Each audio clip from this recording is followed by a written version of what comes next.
Sparrow is in there. We're just waiting for Honor Code, who takes up his spot in the outside stall. They're all in line, and we're ready for the start. They're off in the Breeders' Cup Classic.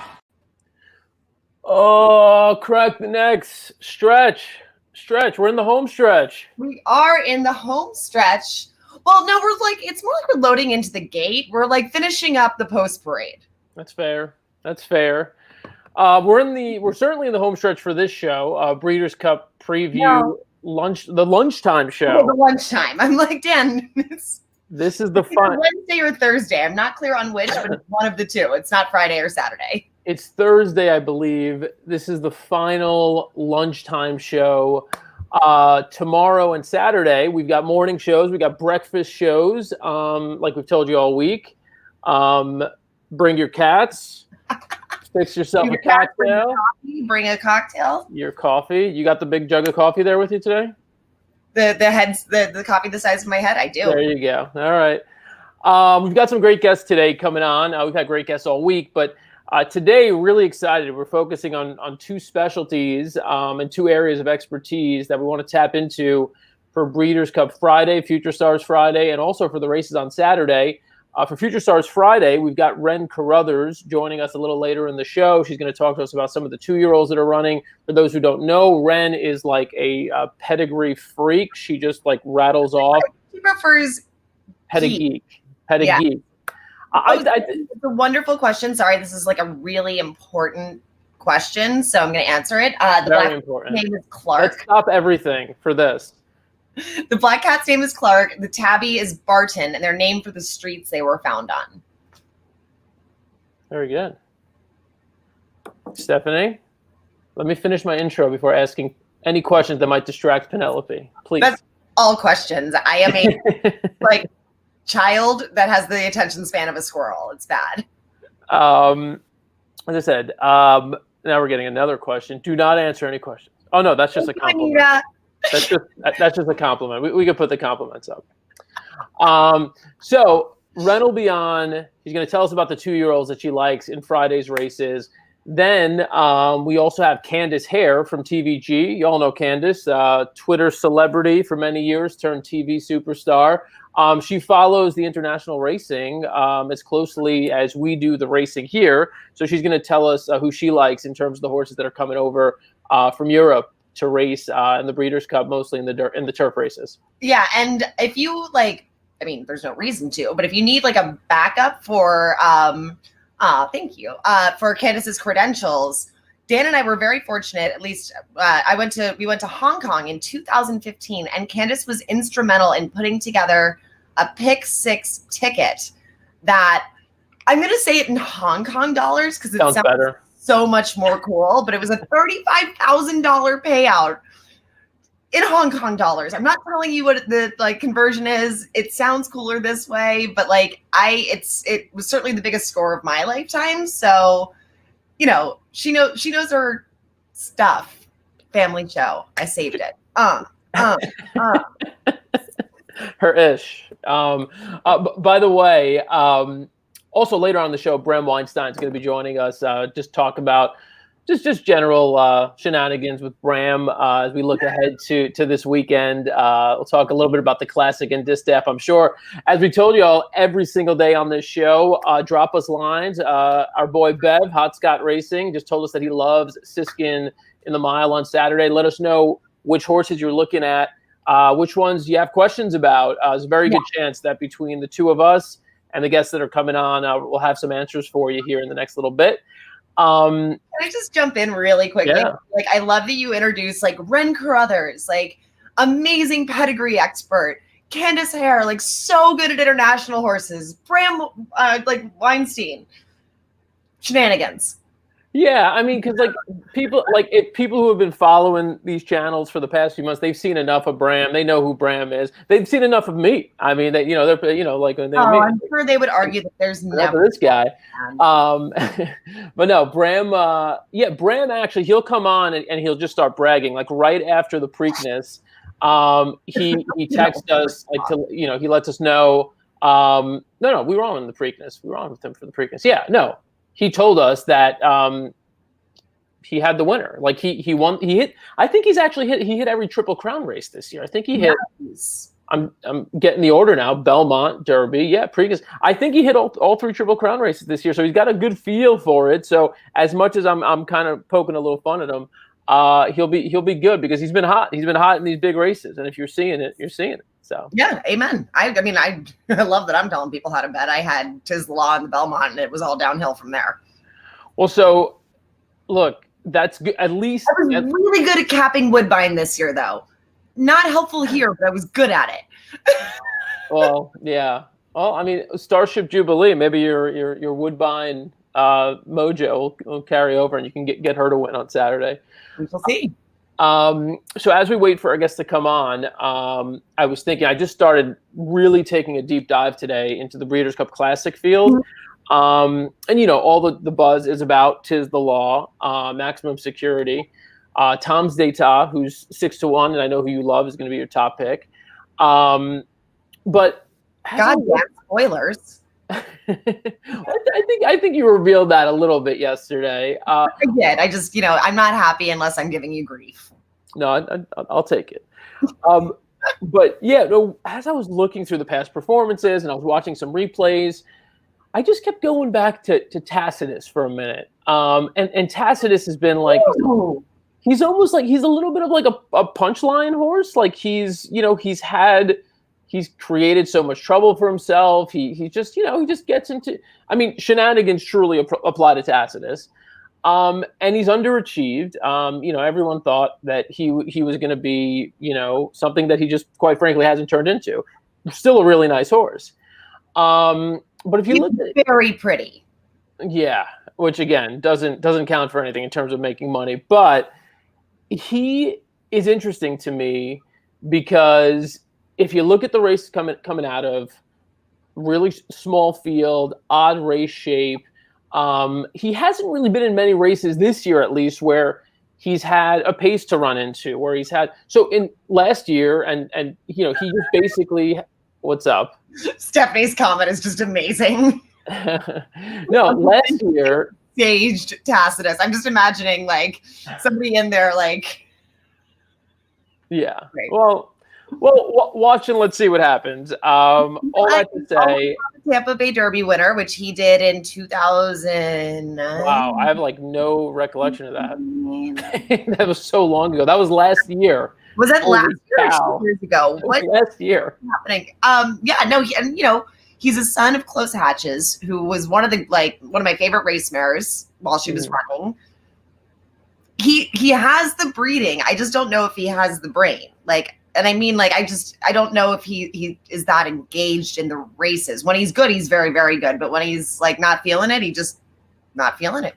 Well, here's a little bit of an oversimplification, right? In the Derby, 19 horses in the Derby last year, finished third after the DQ, right behind Country House and Code of Honor. People forget that. Like it's almost like he bombed. He didn't. He ran a great race. Jerry's using Tacitus. I'm telling you. Let me. I'll tell you the story. I'll tell you. I'm gonna build this up. In the Belmont, 10 horse field, and remember, I just pointed out Derby 19 horses, Belmont 10 horses, finished second. Remember, he had trip trouble there. Go to the Traverse, 12 horse field, ends up finishing second to Code of Honor. Then shows up at the in the Saudi Cup, 14 horses. He finished fifth, but you could have argued. If things were slightly different here or there, he could have finished in the money. And since then, like I said, last 3 races, field size 5, 5, 6. It's a little tough. It's a little counterintuitive. The bigger the field, I think the better for Tacitus because he needs some sort of pace to run into. He needs a setup. He needs targets in front of him. And I think what we saw in the Jockey Club Gold Cup with him finishing third in a field of 5 is not really Tacitus. And he also ran into a horse that looks like a beast in Happy Saver. I should say that. Same thing in the Woodward. 5 horse field. Global Campaign won that. But that race set up perfectly for Global Campaign. Tacitus ran second. So I think it's easy to get down on him, especially since he's gone off at less than even money in his last 2 starts, even money the start before. And he just doesn't always deliver. In fact, he rarely delivers. I just think this one time that we're overlooking Tacitus, he figures to get a great setup. He's going to be on the rail. He's going to save ground. You know that Authentic is going. You're probably going to get Global Campaign going with Authentic to keep the pace honest. And you've got one or two others that are not going to be too far away. By My Standards will be close. And you got to figure Maximum Security is going to be right there too. I mean, they all go at each other at one juncture of the race or another. I think Tacitus, if he goes off at 30-1 as a horse, I'm definitely going to play around with a little bit. So anyway, I made my case. No. I'm not going to talk you out of it. I think that that is a very compelling argument. And I hadn't really thought about the field size angle. It's a smart handicapping angle. So Godspeed, I might, no, I'm serious. I might put a little saver bet on him just because you converted me. And plus, again, he is a gray Tampa Bay Derby winner. I am powerless against this. Well, I mean, look, and the field size point that I make is one of several points, but I do think it's an oversimplification to a certain extent. But the point where I think he needs a target to run at, and yes, like to your point, he needs to get out of his own mind. If he could break cleanly, settle down. There's a lot of ifs in there, but at 30-1, I might be willing to take a gamble on those ifs. All right. But if Sherry is in, I'm in. Sherry's in. Sherry's in. Using Tacitus. Hashtag Funny Lol is so out. Our first guest of the afternoon has arrived. Excited to welcome in our old friend, our good friend, Candace Hare. Hi. Hi. I don't know what to do. I popped in here, and the first thing I hear is Tacitus being touted for the Classic. So this was a lot for me in the morning. I'm not sure about this. Oh, we hope you came ready with as Penelope called, her hot takes that she dropped all week, and we hope you've got some hot takes for us too. Obviously, yeah, we're starting out strong. Lunch hour for you, not even the lunch hour. This is a breakfast hour. Yes, we're still very early. Just had a bowl of cereal, so I'm ready to go. Wow, that's very. I've already had a salmon patty for lunch, so we're on. There you And I had a salmon patty for breakfast, so we're kind of bringing all of the. No, I did not. Okay. Wow. So look, Candace, we've been singing your praises, letting people know. Obviously, they know you from TVG, they know you from Twitter. We've had the pleasure of hanging out in person and experiencing some really big days at the races. When it comes to the Breeders' Cup specifically, the thing that makes it unique, I think, and difficult for a lot of us to handicap are the fact that so many European horses are coming over, and we have no idea what to make of their form. And so we were hoping to dig into just a couple of races with you where you could tell us, because you actually follow racing not only in Europe, but in Australia and Hong Kong, all over the place, which horses are legit and which horses we could comfortably maybe look past. Yeah, definitely. Your game? Yeah, I'm very ready because I have such a hot take in the Juvenile Turf sprint. Okay, I'm ready. Well, let's start with that one. Go ahead, Penelope. Okay, here we go. I have many notes. Still in on Lip is Honor. What do you think? 5 for 7 in the money. He'd have to hustle to beat U.S. horses and going out of the gate and stuff like that. But I love him for some reason.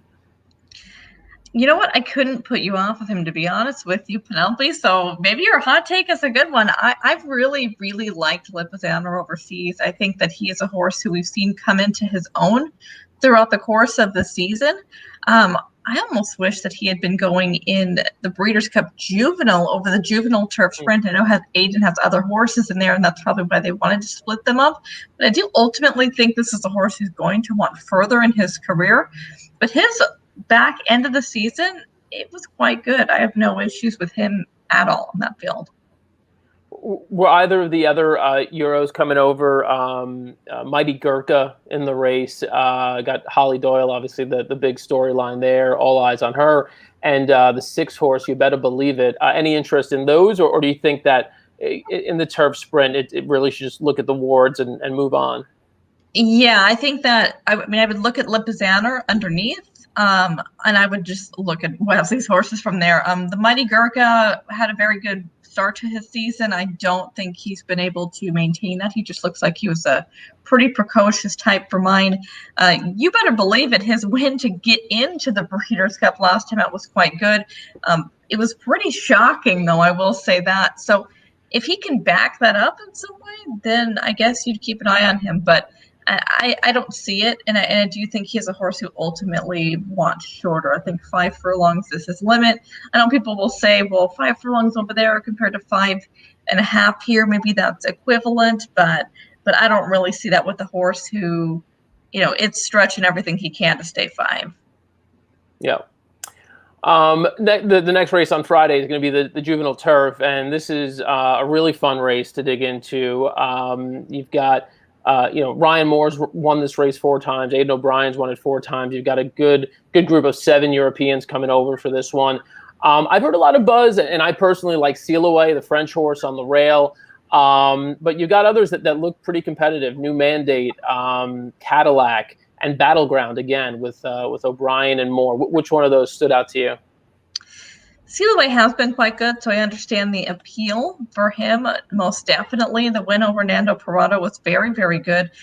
The only concern, and I've been very vocal about this, is I'm very worried about the horses who either raced on ARC weekend or on Champions Day weekend, because the ground on both of those days was very bad, especially ARC weekend. I would say the ground on both of those days was probably as bad as I've ever seen for a Group 1 event. And I don't mean bad as like they didn't take care of the ground. I mean that it was very, very, very wet.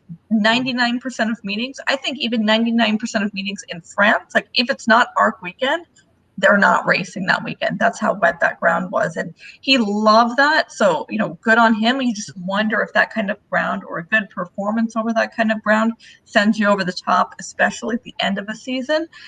But it was a fantastic win. I can't knock him at all. The one who I've really, really liked, and I've been kind of touting him all week, is Devil Walla, the number 13. Okay. Son of Kodiak out of a Cato General mare.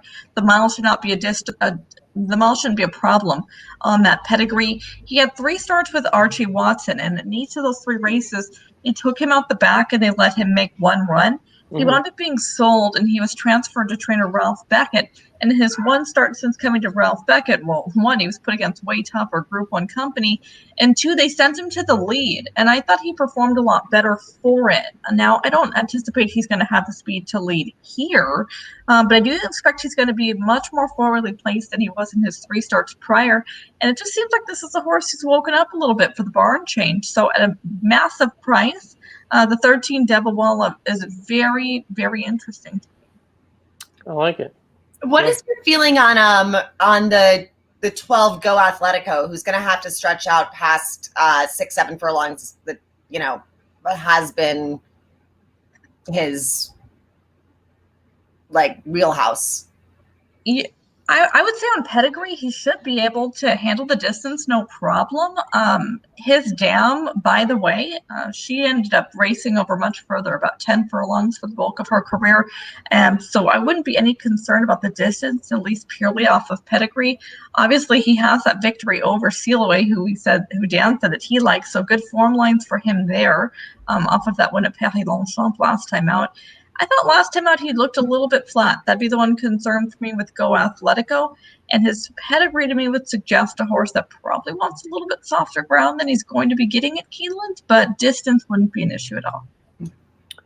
I want to ask you about something. Brought this up earlier in the week as it relates to Aiden O'Brien, as we mentioned. Got Battleground here, has a couple of really live, good-looking contenders over the 2 days.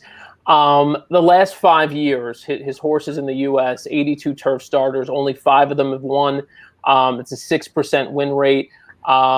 In turf-graded stakes, many of them with the Breeders' Cup, of course, just 4 for 73. That's a 5% rate. Only 22 of those horses even hit the board.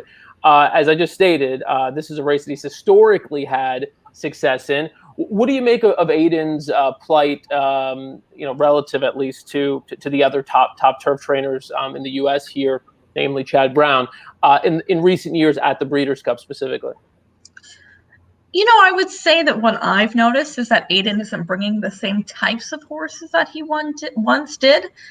He's basically bringing over a lot of horses in this day and age that have pedigrees that would be very eye-catching to Americans. I don't know if that's thinking way down the road to potential stallion or broodmare prospects or horses who might be sold to come to America one day. But I think you're seeing similar to that here once again with Battleground. Of course, the son of Warfront out of Found, so that's a pedigree that would jump off the page to an American audience right off the bat. But overall, that's what he has been doing. Now, it's worked out sometimes. Mendelssohn was one of those horses that he brought over, of course, being related to Beholder and Into Mischief, that we're all like, oh, wow, we know that pedigree.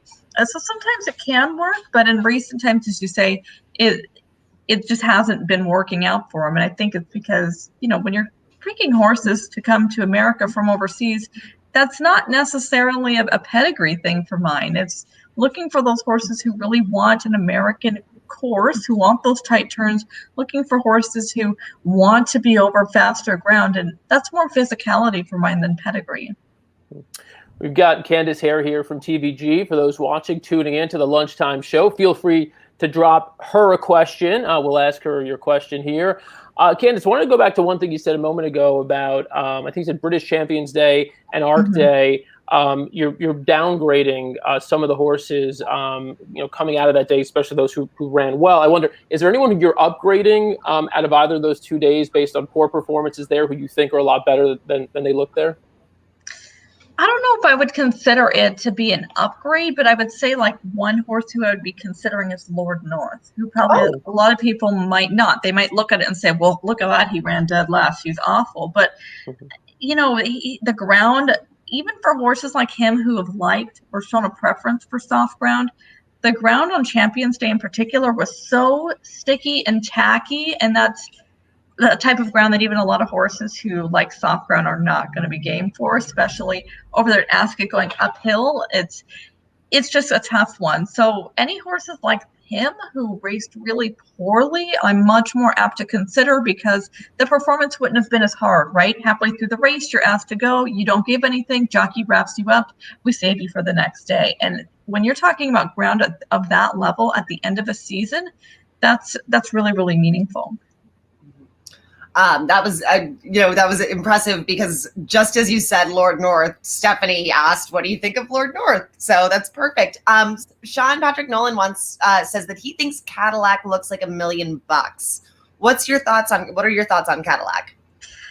Cadillac has looked really, really good. The performance over at Leopardstown 2 starts ago in the KPMG was sensational. He won by 3.5, and he defeated Van Gogh, who is a horse who I have a ton of time for.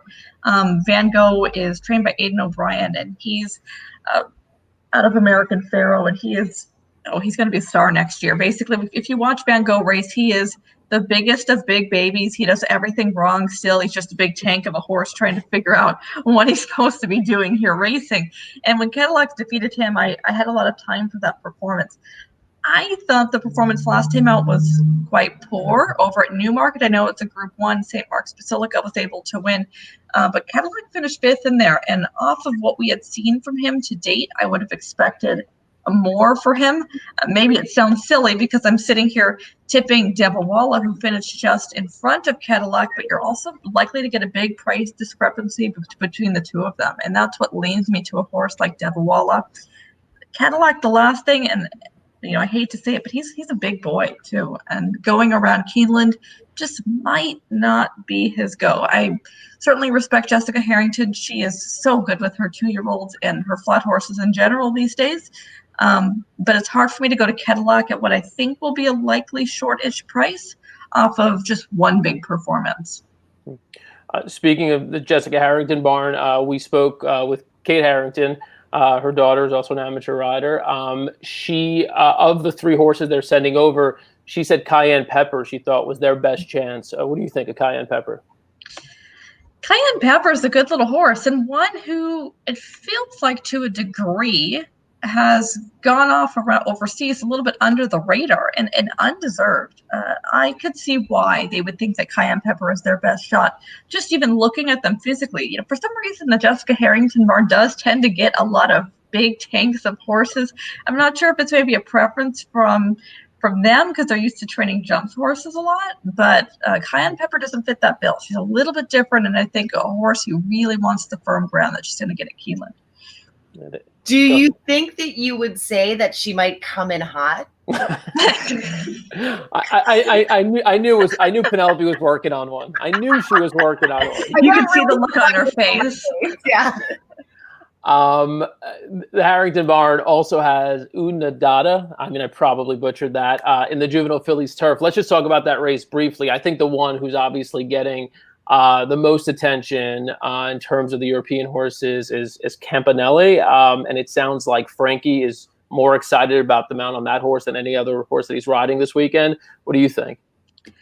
Yeah, I mean, Campanelle's really good. Obviously, we saw her at Gulfstream Park, and then she went over to Ascot and over to France. And I thought the win in France in particular was really, really good, and a smart idea from them to take the blinkers off, which we don't see that happen a ton with Wesley Ward's horses. And she relaxed so well for it and was beautiful for Frankie. That was a hard race. Nando Parada was second in that race. You'll see that horse's form lines pop up all over the course here at the Breeders' Cup for good reason. He was racing well this year at the highest level, and she just drilled him. She's a serious horse, not just here for the Breeders' Cup, but I think even going forward, I think she's going to be maybe the rare 2-year-old who might be even better at 3 for Wesley. She has more of that Lady Aurelia type for mine. All right, good stuff. We're done mostly with the Euros on the turf for Friday.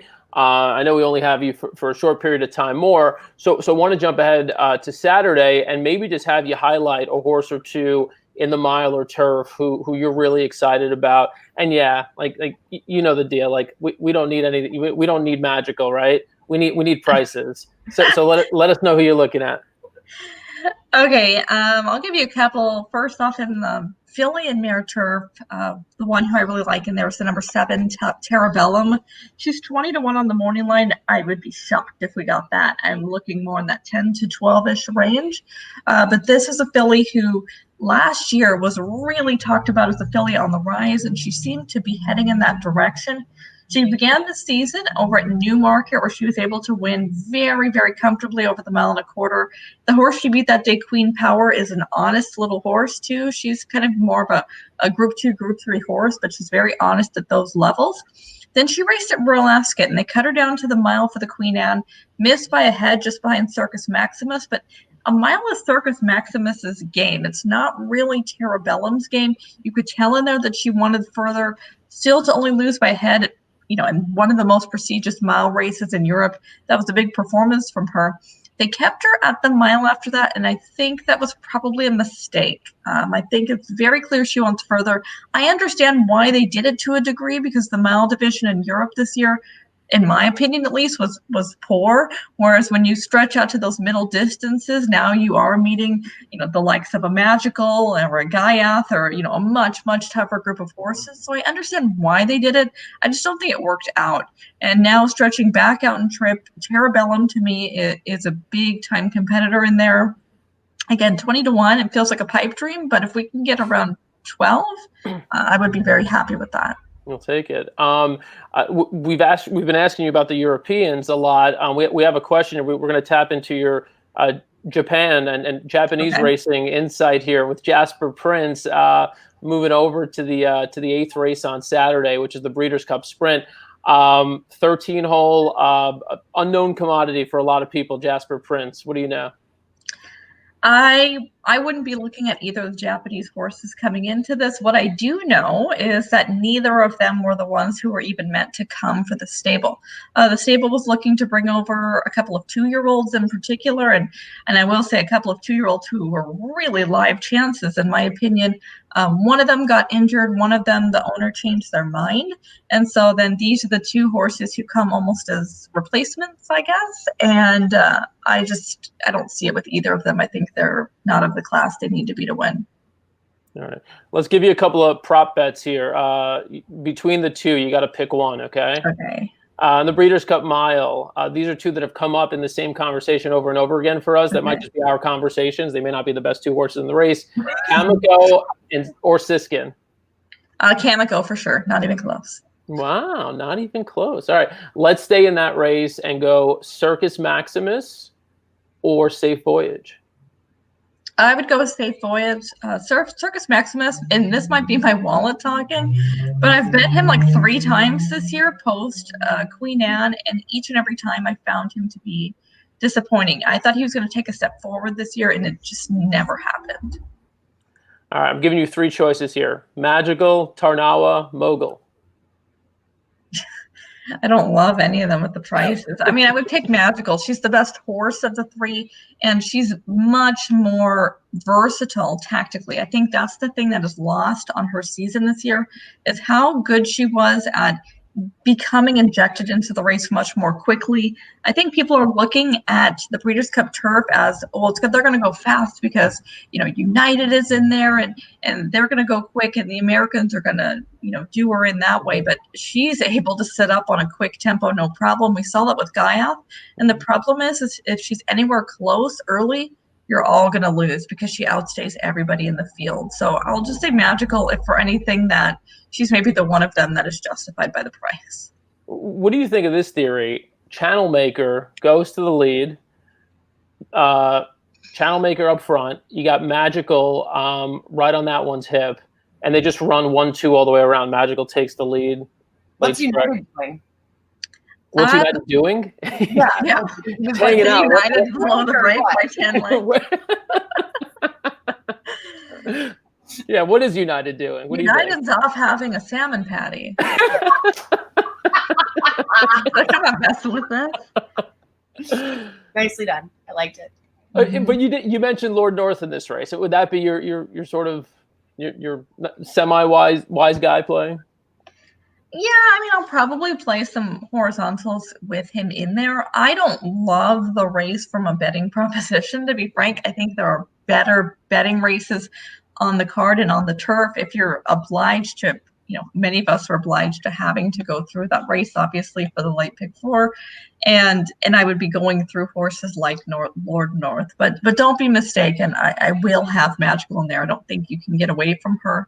I know a lot of people have talked about Tarnawa, who I adore. If someone had to ask me top 10 favorite horses in the world, she would easily be in there. But she's another one, again, who had the big performance on the ARC weekend. And she doesn't even necessarily like soft ground. So the fact she performed that well over that ground and was able to win, and that's 3 wins in a row. Again, it's just a slight enough concern that it gives me pause for a few of these horses. It's why from many of the Europeans, I'm really suggesting, if you get video, I know the Breakfast at the Breeders' Cup today, they have some Europeans out there they were showing video of, but try to find video footage of these European horses, or at the very least, on the day of, if you watch one of the contender cameras to see them from the beginning. But I'm going to be much more in tune with how these Europeans look over here on American soil. Do they seem to handle the travel? Do they seem to be looking well and fresh compared to what I've seen from them? Because it's just so hit or miss off of that ARC Day performance. I mean, we've seen a couple of horses who came back from ARC Day and raced within the last couple of weeks, and it, for the most part, was not pretty. While we have you, we've got to ask you, who do you like in the Classic? I don't like Tacitus. I just say that. You're killing me, Candace. Come on. I mean, it's just so hard to go against Bob Baffert's crew, that's for sure. I think more people are leaning towards Improbable. And I get it, the gate probably a positive for him, you would say, right? He wants to be out there on the outside by himself. I think I'm much more inclined to go Maximum Security just because I think he's going to be slightly higher odds. And I think him and Improbable are probably very, very similar on ability. But it's hard when you get past the 2 of them to know where to go, because it just seems like at least they've had seasons where at least, Improbable has come to a point where he's peaking, or Maximum Security has been good all year. The others, leave a lot more questions for mine, and that includes Tis the Law. Cool. Oh, I said that was my last question, but a viewer asked the question, so I'm gonna squeeze theirs in. I don't know if you know the answer to this. I don't know the answer to this. How is the time form rating calculated? Do you know what's factored into it?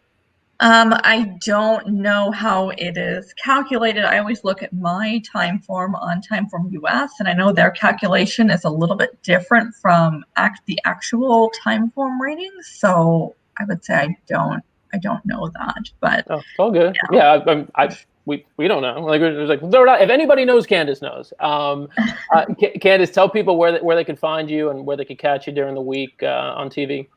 Well, you can find me on TBG. I'm off air today. That's why I was able to join you guys. But I'm back on tomorrow. And then obviously you can find me on Twitter at CandaceHare_. All right, Candace, we love you. Go get yourself a salmon patty and make it a day. I love you guys too. Thank you. Thank you so much. We'll see you soon. All right, just in time, racing around Keeneland today. In the past few days, Ren Carruthers has been all over the place, and she is going to join us right now. Ren, what's up? I miss you guys so much. It's so weird not having you here. Where are you exactly? I'm actually, okay, here's the thing. I wanted to be somewhere really, I'm in prison. No, okay. I wanted to be somewhere really cool. I was going to do this from the sales pavilion, but my phone is nearly dead, so I need to be next to a charger. So I'm in the little office that they very kindly set up for us in the pavilion. It's not very aesthetically interesting. No, it's good. There's no ambient sound. It's perfect. All right. Yeah, and also I will say the background looks gold, and you've got like purple accoutrements. So you know what? You're like actually rocking the Breeders' Cup colors, which is very cool. Really quickly before we jump into Future Stars Friday and Ren's expertise, I want to shout out Adriana Lynch, who was just dunking on Dan's picks.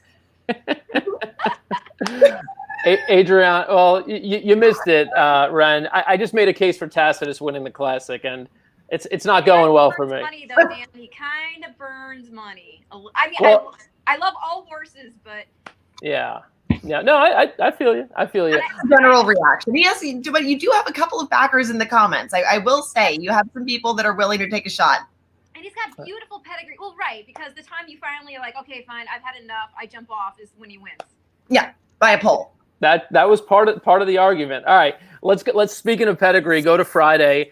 We are what time is it? 12:30. So we're about 14, 15 hours away from kicking all this off. When's the first Breeders' Cup race? It's about 3. First Breeders' Cup race is at 2:30 Eastern. That is the Breeders' Cup Juvenile Turf Sprint.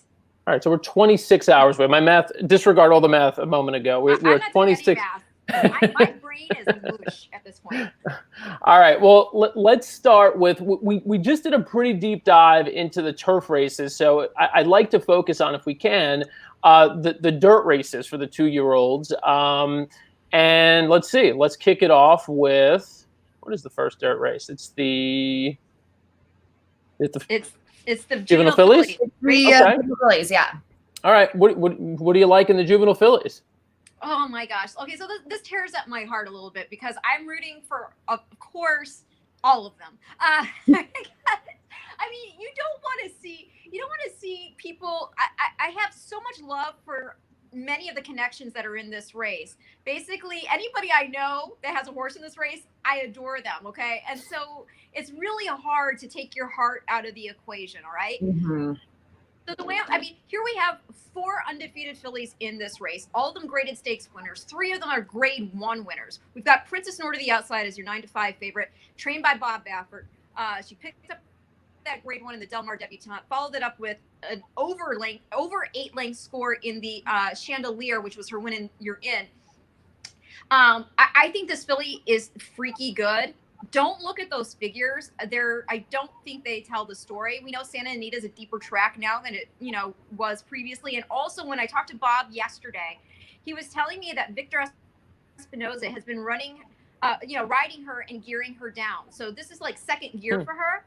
And she's just doing what she needs to do to win. I like that we've seen dimension and that she can go to lead. She can rate. I think she's getting more mentally mature with each start.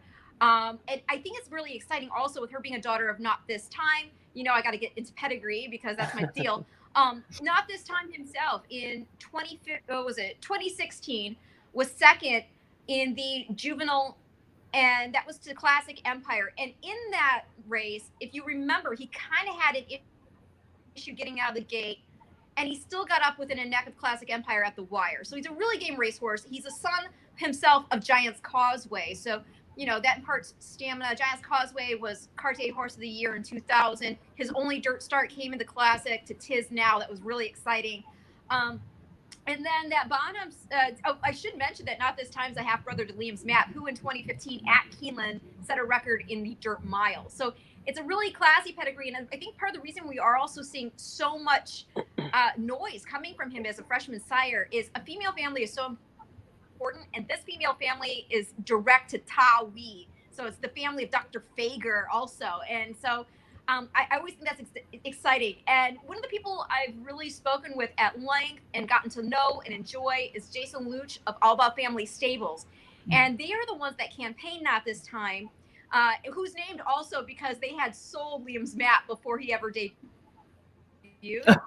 And they were sad that, you know, they missed out on having their Breeders' Cup champions. So then they had this colt they named him Not This Time. They're not selling him this time. They have Girl Daddy in here. What was that? I just heard somebody got an email. That was, you know what? Let me close out my email. That's on me. It's very popular. Oh, okay, that's awesome. That's awesome.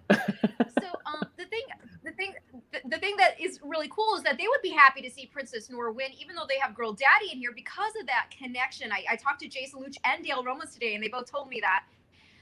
So I think that's very sportsmanlike, and you know, you feel still warmth for that stallion. But yeah, Girl Daddy, named for Kobe Bryant, the late Kobe Bryant, is, you know, being a girl daddy. And that was a really nice, stylish win there in the Pocahontas. So I'd be happy if she won. But then you've also got, and she's a daughter of Uncle Mo.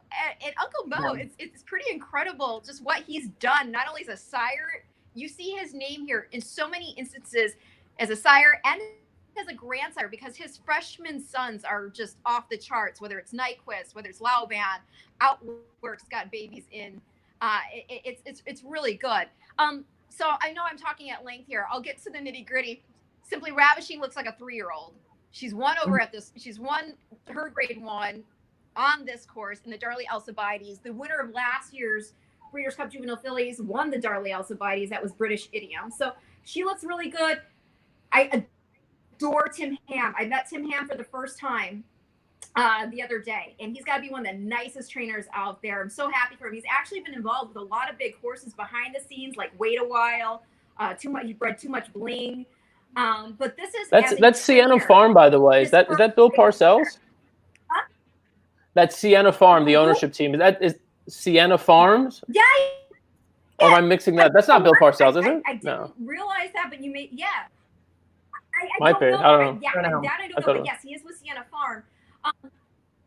But he himself as a trainer, I mean, he's trained over 25 champions in Ohio, 5 horses of the year, but this is his first grade 1 winner, which just tells you how difficult it is to get a grade 1 winner as a trainer. So, of course I would root for him. That buyer she put in winning the Frizette, that 95, is the second highest buyer, male or female, of any 2-year-old. The highest is Jackie's Warrior with a 100. They got their top buyers the same day, with her in the Frizette and him in the Champagne. If you're going to try to make money, I think a horse you don't want to forget in here is Vequist. Here we're going to be going 2 turns. She is a daughter of Nyquist, who won the 2015 Breeders' Cup Juvenile. Then he won the Kentucky Derby. Son of Uncle Mo. There you go. And then the bottom side, you want stamina? Well, she's out of a Mineshaft mare. And Mineshaft was 2003's Horse of the Year and a son of Hall of Famer A.P. Indy, who won the Classic in 92. So at that 8-1 with Joelle Rosario, and the fact that we saw her closing the Frizette, now getting those 2 turns, I think she's a horse you definitely have to have on your ticket if you're playing a horizontal wager or any type of exotic. 8-1. And I'm so happy you said it, because also I think it's important to note that she did come in second in her final prep for this race in the Frizette, but she was 4 wide going into the lane, which for a young filly is a lot more distance than they're used to. So I'm with you. When I saw the Nyquist on top of the pedigree, you know, he did it. He did the thing. He did the thing in the male version of this race. Like, she has been working really, really well in preparation for this race. Yes. She put in a workout on October 31st. Happy Halloween.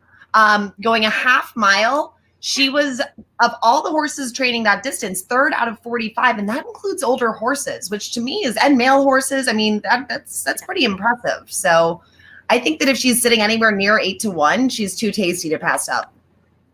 Love the price, absolutely. I agree. By the way, Absolutely. Bill Parcells, August Dawn Farm, not Sienna Farm. Not sure where I got that from. Anyway, Okay, you were wrong. I was No, totally we're wrong, not. as always.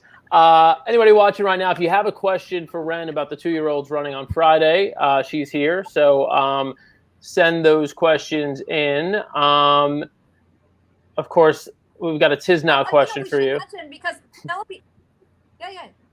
Is she gonna No, go the question visit if you're Tisnow? going You to know visit what? Tisnow. When I get a breather. I would love to visit Tisnow again when I get a breather. I will say, one of the things I forgot to mention with Princess Noor, which I think is good information to have, is Victor Espinoza has said that this is the best filly he's ridden. And Wow. then when I was also talking, and then also we saw her outwork Spielberg, a $1 million colt was second in the Grade 1 Del Mar Futurity and then 3rd in the Grade 1 American Pharaoh. And after that work in which he just totally, dominated, he went on to win his Break That Maiden finally. So, I mean, like I said, I would ignore those figures, those buyer numbers. Our next guest is sitting in the green room. I'm going to bring him in just because it's a way to get the whole gang back together, just like we've been doing it all year. Bram Weinstein. Sup? Thank you, Bram. Sup? Bram's in the cave. He's in the cave.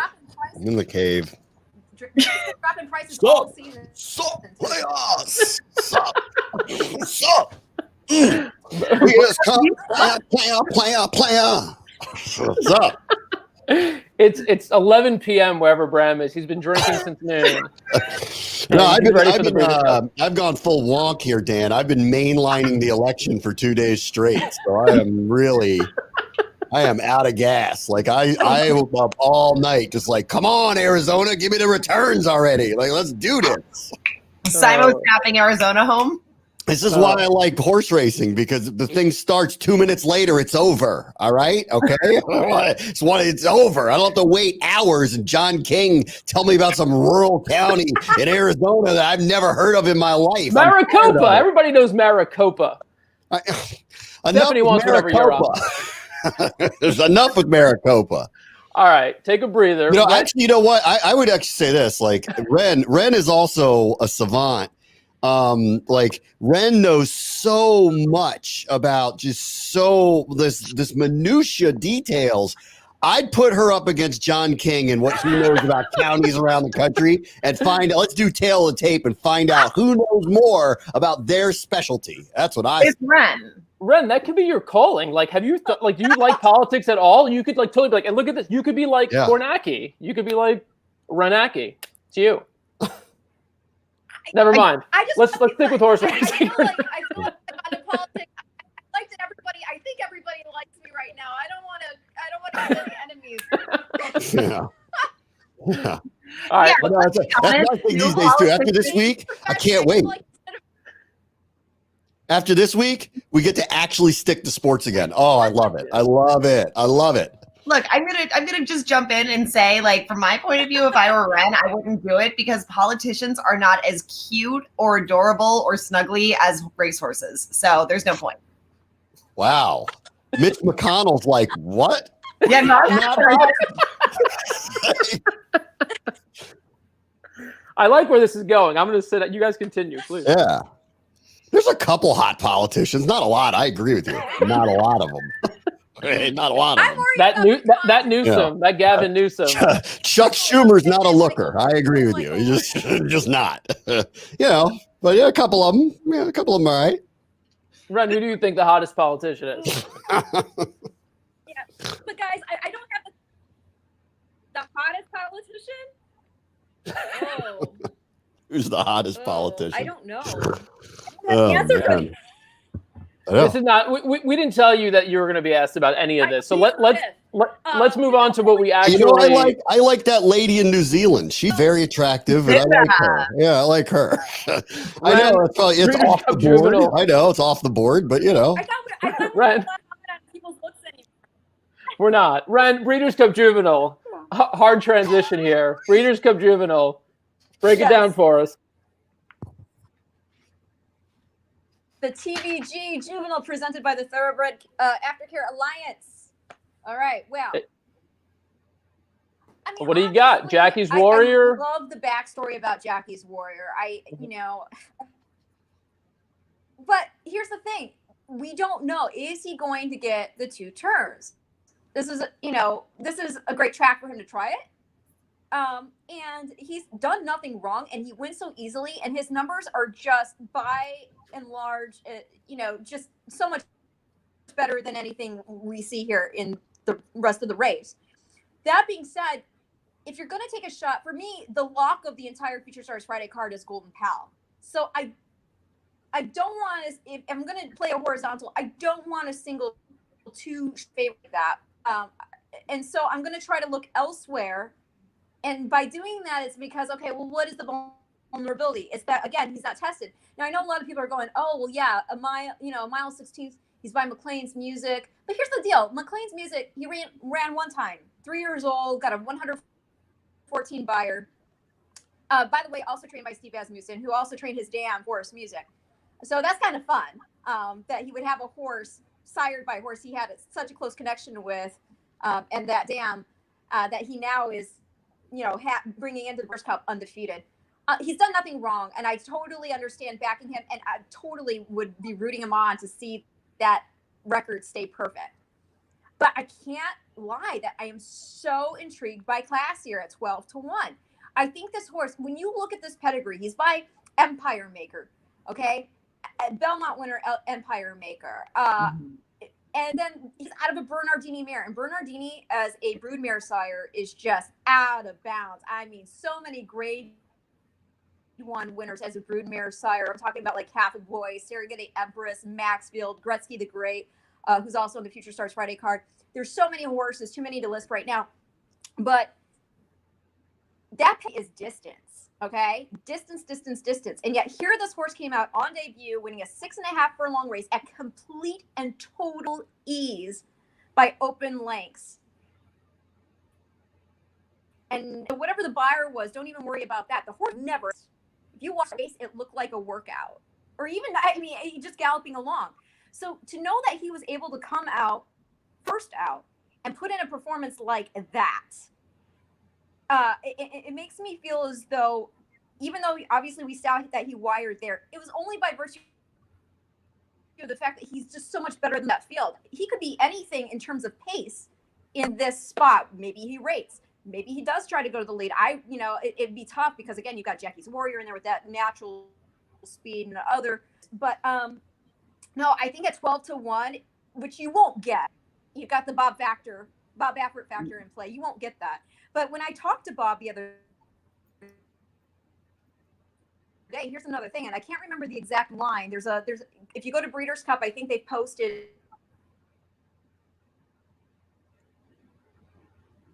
Yeah, feed's getting a little wonky. We can't hear you, Ren. Oh, do you not hear me? We didn't, for Mo. Your video's. We can hear you, but your video's frozen. I was getting a phone call. Oh, okay. All right, we see you. We hear on the note on the point of Class here. We do see you now. I think your video's steadying. Want to just ask you, since we do expect Class here will probably get bet down. I don't know to what price.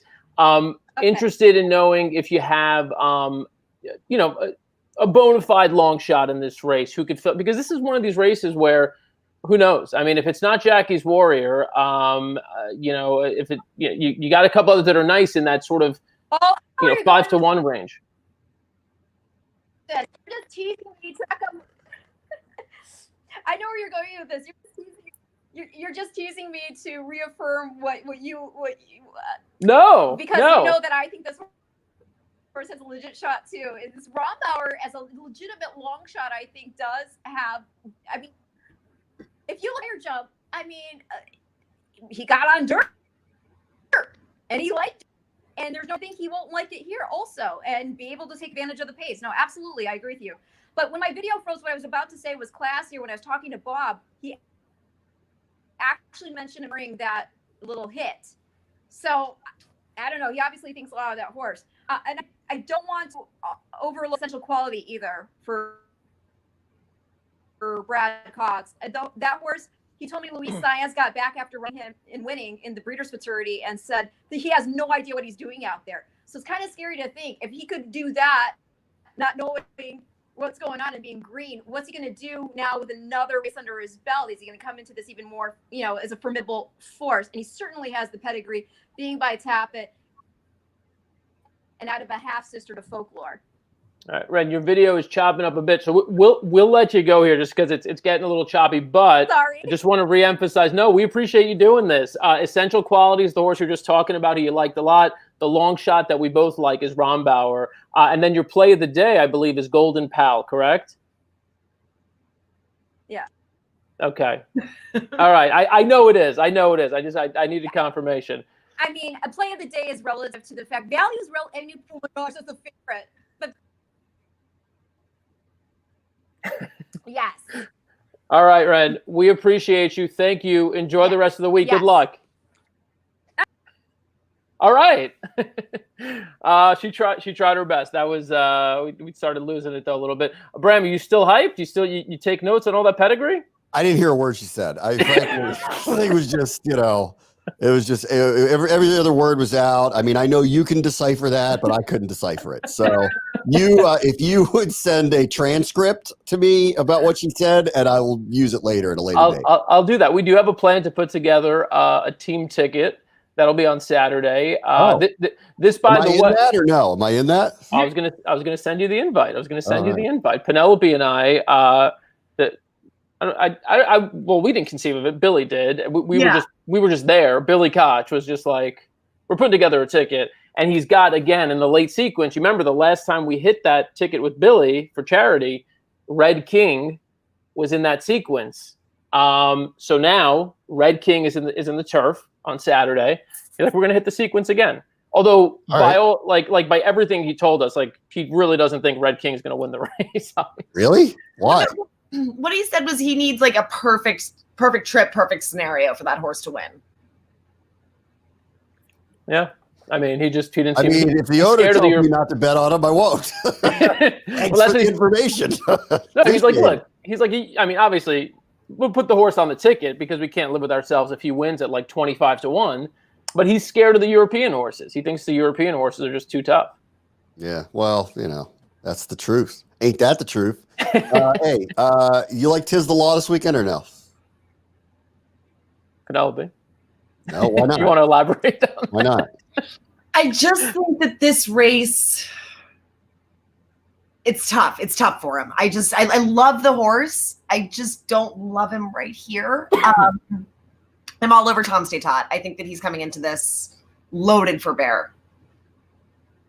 Wow. That's off the board Baffert too. Wow. Ooh. All right. Look, the other thing is there's going to be a lot of money placed on the flashy horses who have kind of captured the national imagination. So I think Tis the Law, the Baffert boys will get a lot of money. I'm not going to play the race to win. I'm going to play the classic to make some money. That's my plan. I'm going to swing for the fences because it's the Breeders' Cup. It's 2020. If something weird's going to happen, now's the moment. Yeah. I'm kind of leaning if I get 5-1 or better on maximum security, I'm kind of leaning on that one a little bit. Really? Now. Yeah. What's that all about? Yeah. What's it all about? Yeah. What's it all about? I mean, the horse just lost by 50 lengths to Improbable. I mean, So I think they're gonna box in Tis the Law. They're pulling the 3-on-1 box, box and one. So I don't like what's going on there. I love Tis the Law and I want him to win, but I think they're gonna box him out somehow. So I don't like what's happening there. Mm-hmm. And that horse is a winner. That horse comes down to stretch. That horse is a winner. So if you give me some good value on him, I like him to pull off a little bit of a surprise. And I think that's a heck of a price if that's how it ends up with him. So that's where I don't know. We'll see Saturday. I'll let you know Saturday, Dan. But for now, that's where I'm going. Well, wait, I'm going to elaborate on this more. I won't belabor the point, but I will give you the abbreviated version of the case I made earlier. That I think the one horse that no one is talking about, and deservedly so, because he is like not come through time after time after time, but who on like speed figures and on class and ability and pedigree and everything else is not that far off the rest of these on their best day, and that's Tacitus. All right. Okay. See, now I'm hanging up on you. Because, like, Okay, but how much money do you have to lose on one horse before you learn your lesson and realize, like, most of the time he's the favorite in those races when you lose all your money? That's why this is the time to make it all back. No, he doesn't know that, Dan. So, however, that having been said, can you feature Steve's comment from YouTube? Yeah, there we go. So, hi. I was waving to my wife. That's all. Okay. She was got it. Hi, Marty. Steve Gilfeather. That's a good name for a politician. I like that. Steve Gilfeather. I don't think they're running for something. Stop trying to turn everybody into a politician, Bram. Or a pundit. The gate is going to be really close to the first turn at the 1.25 miles at Keeneland. I will say, in my mind, that's going to benefit the horses on the inside because they're going to have to avoid the mad scramble to get in before the first turn. Obviously, Tacitus is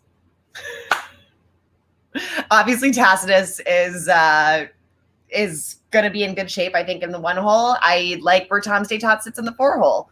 The Baffert boys out there on the far outside might have a little bit of a hard time going into the first turn. Except for Authentic. Completely disagrees with you. I just interviewed Gary Stevens for the radio show this weekend. Loves the outside posts. Well, it depends. I mean, for Authentic, and Gilfeather just disclosed that he's a libertarian. You could still run for office. You got to infiltrate one of the other two parties, otherwise you can't win. But Gilfeather knows that because it's Gilfeather. Yeah. Gilfeather knows. Okay. Yeah. I mean, he could. I mean, it's got him thinking. We're talking about the most attractive politician. Doesn't look like a bad-looking guy. Could be in his Steve? Dan likes you. No. Where were we? The race. I don't know. The race. Dan's going with Tacitus. The actual horse race, not a political horse race. Yeah. Thoroughbred swarming left for money. Dan likes that number 25-1. That's what Dan likes. Okay, I know. I do like the number, yeah. but Authentic. Look, are we going to let this happen to us again? I mean, we totally were bashing our heads against the table after we just completely failed to realize what was right in front of our eyes, which is that he was the fastest horse in the Derby, got to the lead, almost did the same exact thing in the Preakness. I mean, the only other horse that's got the speed to keep up with him, I think, but he would totally obviously be compromising himself, would be Global Campaign. And I mean, honestly, Authentic's faster than Global Campaign, but there isn't a whole lot of speed, like speed in this race, unless like By My Standards wants to like compromise his chances. I mean, these are horses who typically like to be sitting just off. Even Maximum Security doesn't, I mean, not this year at least. In the past, he has been on the lead. So I don't know. Man, right now, I want to bet you $5 American that for no reason at all, Tacitus goes to the lead. No, that would be amazing. Well, I mean, he was in the lead last out, but he clearly didn't want it. I don't think he's ever. That is why I want to make this side bet with you. Yeah, no. They did a half in 49-3 and 113-3. So I mean, they were going real slow. He's been close before. He's been close to the pace. I think he's going to save a ton of ground. I mean, maybe he sucks up for third or something like that. But look, all joking aside, I love Penelope's call of Tom Statot. He's been super consistent in the Whitney, bad break, slow pace. So he didn't really have anything to run into, didn't get any setup at all, and still, ran on very nicely at the end to finish third. And then, Improbable is the other one of the logicals who, I mean, you got to take a stand against 2 or 3 of these. I mean, you can't use. I don't know why, but I have trust issues with Improbable. Does anybody else feel that way? Like he's been a really good horse this year, and yet still I sit there and I'm like kind of lumping him in with Tacitus when it comes to trustworthiness, which is just rude to me. Yeah, I mean he's done something Tacitus has never done. I mean he's run like 2 consecutive good races. Which I mean Tacitus did that I guess early last year in his 3-year-old career. But yeah, look, I mean Improbable, Look, if you took the names off the sheet, you just looked at the past performances, you'd probably pick Improbable. I mean, he's been the most consistent, best horse over the past 3 months. I feel like there was an opportunity for wordplay there, and you just went straight past it, and I'm sad. What was it? Probably pick Improbable. Like, you left something on the ground. I can't. I have no more brain power. Plus, I know that I've got to save some of it because Bram and I have to record in a few moments. Penelope, Dan's not that authentic.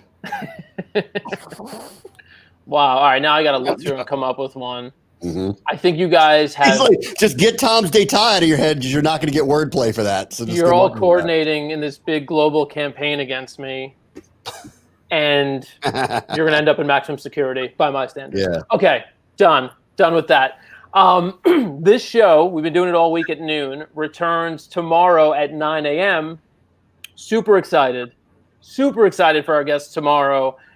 Rosie Napravnik is going to be on, folks. I'm a little intimidated. I'm so excited. I might fangirl a little bit. I'm going to try not to, but she's so cool. Bram's dancing. Bram's ready for it. Rosie will be on. We'll talk about Breeders' Cup memories, her winning the distaff. And we've also got our man Raylu Gutierrez. He's going to hop on. And both of them, from the perspective of jockeys, are going to give us some insights, not only riding on big days, but also how they sort of handicap the big races this weekend coming up. So join us tomorrow again, 9 a.m., same places, all of our social media channels. And drop your questions. Let us know who you like. If you have questions for Rosie or Raylu, they'll answer them. I think that's about it. You guys have anything else you want to share with the good folks watching? I don't. All right, all. We'll see you tomorrow.